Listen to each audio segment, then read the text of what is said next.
갈등 사례가 굉장히 확산이 되면서 국민적 피로도가 높고, 그리고 이 기존의 정부 정책 소통 방식 때문에 어떤 면에선 불필요한 오해도 유발이 됐고, 무엇보다도 불신이 누적이 됐다는 것이 가장 큰 영향이라고 볼 수가 있겠습니다.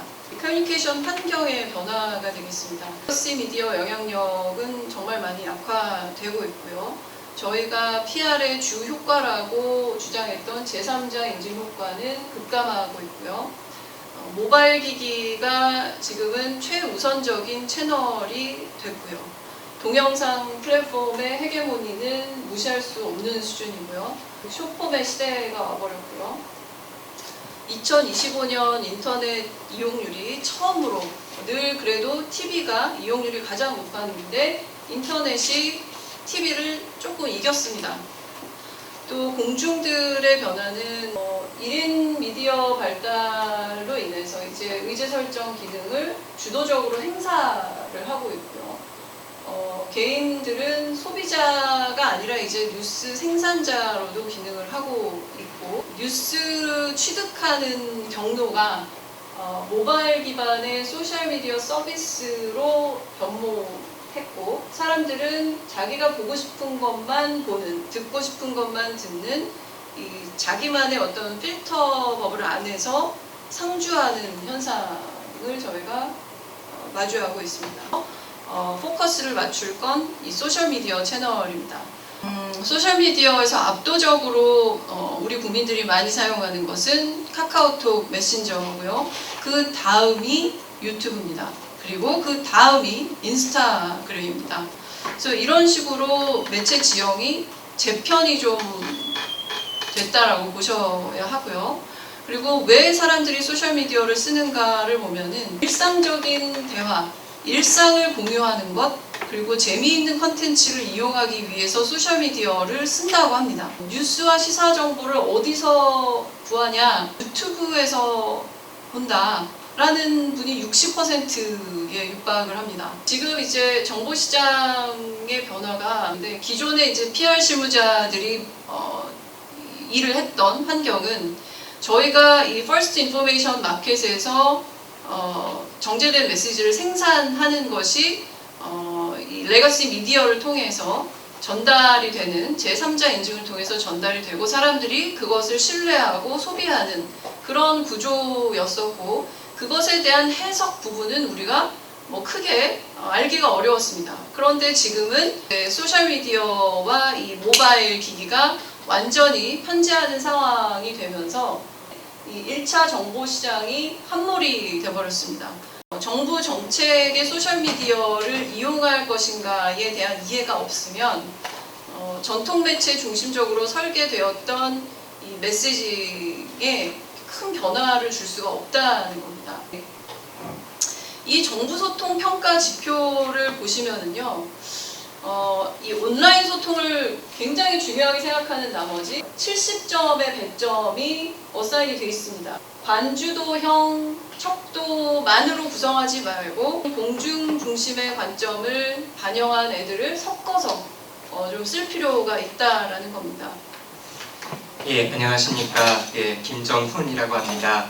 우리나라 정부에서도 브랜드 정책들이 있었고 국정과제도 있었는데, 사실 그런 국정과제를 하려다 보면은 성과 계승이 된다든가 이러되지 못하고 바로 단절된다든가 함으로 인해서 좀 비연속성이 일어났습니다.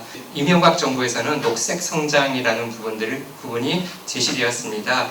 2008년에 광복절 경출사에서 저탄소 녹색 성장이라는 부분과 녹색 성장을 가지 않으면 안 되는 길이다 라고 하면서 저탄소 녹색 성장을 선포하게 됩니다. 또 지속 가능한 성장이라든가 기후변화의 선제 대응, 친환경 선성장 동력 창출, 이렇게 PR 메시지도 좀 핵심적으로 이렇게 세 가지를 두고 성장과 환경을 동시에 챙기는 정부의 이미지를 좀 더 부각시켰습니다. 4대 강서, 원전 확대 이런 부분들이 좀 여러 논란이 있었었는데 이런 정책적 논란이 많았던 것의 명분으로 녹색 성장이라는 것을 이용한 것이 아니냐라는 비판이 당시에 많았었습니다. 박근혜 정부의 창조 경제를 한번 보겠습니다. 그런 PR 메시지 측면에서도 누구나 아이디어를 가지고 있다면 과학기술이나 ICT와 융합해서 다양한 영역에서의 창업이나 신산업 연결이 가능할 것이다. 새로운 산업 생태계를 조성할 수 있다라는 메시지를 반복 강조하기도 하셨습니다.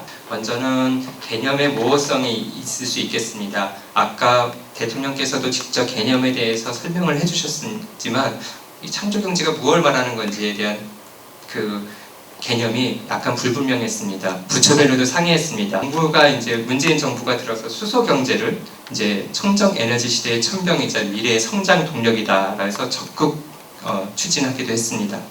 PR 메시지로서 탄소 중립, 에너지 전환, 혁신 성장으로서 이런 세 가지 키워드를 제시를 했고요. 굉장히 이런 도전적인 키워드를 부각시키면서 이로써 이제 수소 경제를 미래 비전으로 국민이나 기업에 전달하고자 노력을 하였습니다. 커뮤니케이션 한계에서도 장기적 비전이나 목표는 강조됐지만 어떻게 실행할 것인지, 이를 어떻게 이룰 수 있는지에 대한 세부적인 설명이 PR되지도 못하였고 마련되지 못했던 것 같습니다.